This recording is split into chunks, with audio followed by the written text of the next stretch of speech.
Keith Bear is a world-renowned Mandan Hidatsa storyteller and musician from the 3 affiliated tribes in Fort Berthold, North Dakota. He shares the rich history of his people through new and traditional Native American songs and stories, many of which have been passed down for hundreds of years.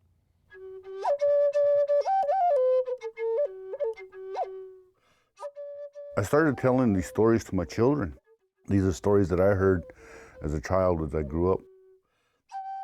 My name is O Mashiruta, in the language of my mother, the Nuata people. This was given to me when I joined the military. This is my man's name. This name in the Nuata language translates to the bright light that waves in the north sky. And in English, my name is Northern Lights. My everyday name, in the day I go by, the white man's name that was given to me as a child, is Keith Bear. A lot of people from around America would come to visit at our home. When they would come to visit, they would bring stories about their people. As a child, I was fascinated with those stories because they were so good. I wanted to be like those guys. They are to entertain, but they're also to teach. And they tell a story about a person or a thing that is happening or wants to happen. You can use them to call for something. You can use them to bless something. You can use them for prayers. You can use them for love. You can use them for war, your exploits.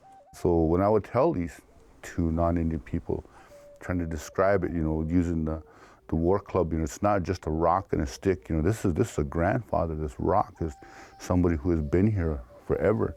And this stick is part of that tree of life, and you use that to build your home, you use it to cook your food, you use it to hunt with, and you use it now to protect the people. It just depends on what item you're talking about, because everything that we have has a story. There's also that singular power. You have the opportunity to become something more than what you are with the stories, to do your best at whatever you can. Maybe we're not always the best. We have a lot of our stories that say, well, that didn't quite work out that time, for the coyote, or didn't work out in that love way for this man, or in that war aspect, he had to learn things. And so we're not always a success, but we learn to deal with life, realizing that life has failures, that we need to teach our children how to deal with that. There's more to the story than just the words. It's the thought concept. It's the physical process of those animals, of those stories, and the imagination that are just thought-provoking for these children. That's what we want them to do, think.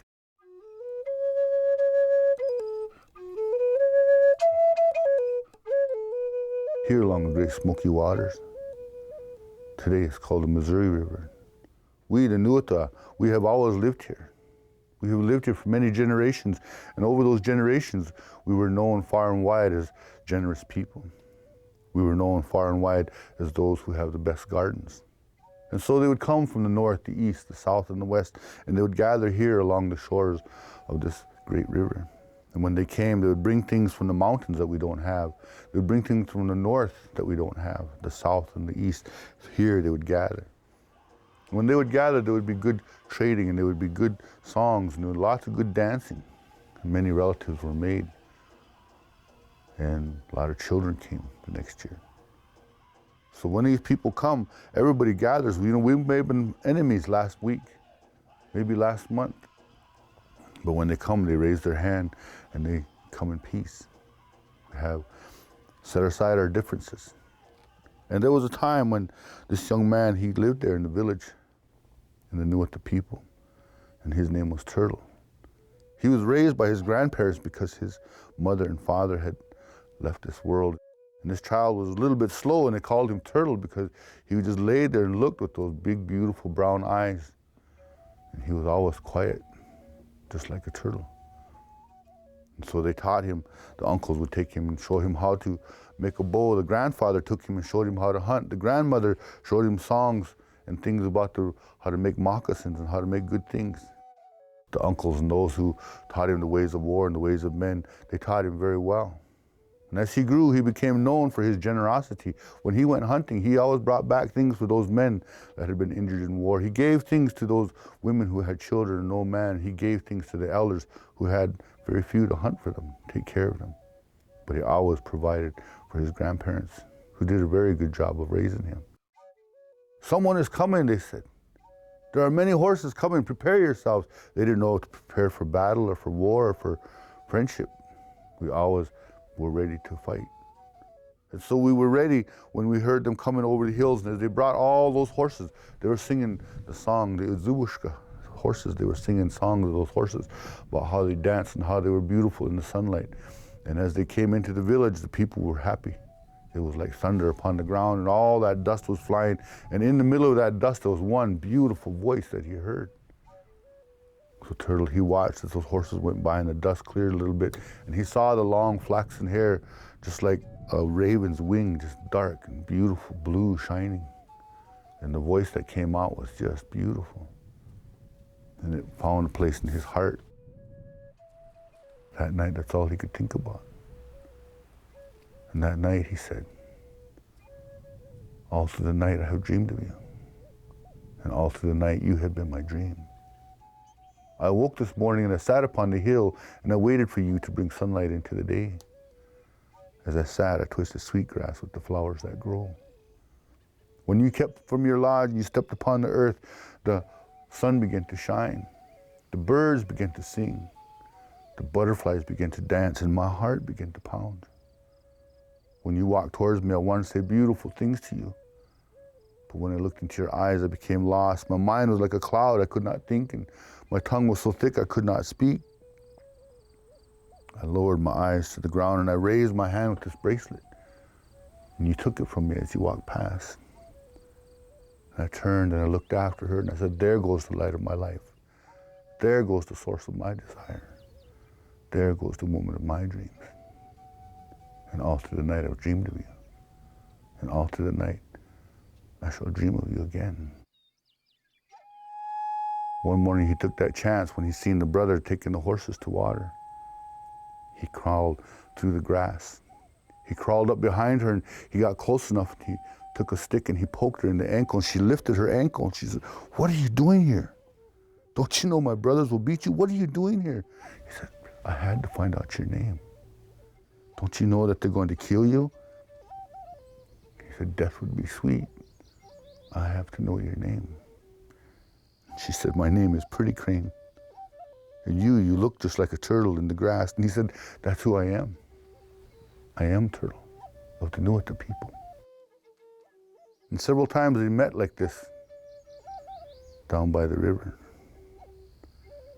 And so he made a song for her, a song that made him feel good. Oh, my honey, don't you know that I'll be with you tonight? We'll go walking by the water. We'll hold hands in the moonlight. Way I ha ya hare o yo hare o ya hero. Way I ya hare o yo hare o ya hero. Way ho ya hero. But you know, we have stories. And if you look down there in the springtime, if you look down there in the summer or in the fall, you watch. Have you seen them cranes? You can hear them calling. You watch down there by the river. Do you see that one standing on one leg? Is she talking to a turtle? You see, that's what we believe. We believe that she was given back as a spirit. And we believe that his spirit went to join her.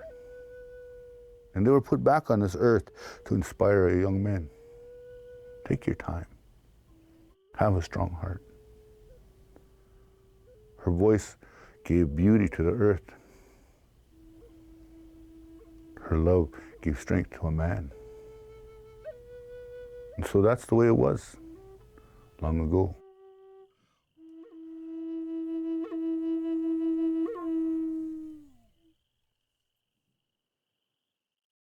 Prairie Mosaic is funded by the Minnesota Arts and Cultural Heritage Fund with money from the vote of the people of Minnesota on November 4th, 2008.